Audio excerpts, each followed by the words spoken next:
Okay, car ఇక్కడ park చేసాము. So parking charges ఎట్లా ఉంటాయో చూద్దాము. కన్నా పార్కింగ్ ఛార్జెస్ చూద్దామా?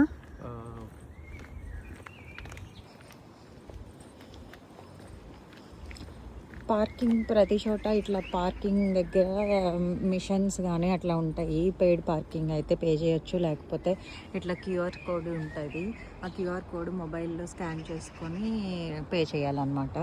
సో ఇక్కడ మిషన్ ఉంది కాబట్టి మేము ఈ మిషన్ ద్వారా పే చేస్తున్నాము. ఫస్ట్ రిజిస్ట్రేషన్ నెంబర్ ఎంటర్ చేయాలి, తర్వాత కన్ఫర్మ్ క్లిక్ చేసి మనం ఎప్పుడు వచ్చాము ఎప్పుడు వెళ్తున్నాము అని చెప్పి సెలెక్ట్ చేసుకోవాలన్నమాట. సెలెక్ట్ చేసుకుంటే చూసారా ఎంత కాస్ట్లీ ఉన్నాయో. ఇప్పుడు వచ్చి ఒకవేళ రేపు ఈ టైంకి వెళ్ళాలి అని అంటే 1 డే పెట్టుకుంటే £50 పే చేయాలి, అంటే అరౌండ్ 5500 అనమాట మన ఇండియన్ రూపీస్లో. సో ఇంత కాస్ట్లీ ఉంటుంది ఇక్కడ పార్కింగ్, సో ఎక్స్పెన్సివ్. సో మాకు ఇక్కడ స్పార్ వాళ్ళు గెస్ట్ పార్కింగ్ ఇచ్చారు. మేము రిసెప్షన్ దగ్గరికి వెళ్ళి ఆ గెస్ట్ పార్కింగ్ అవైల్ చేసుకుంటాం ఇప్పుడు.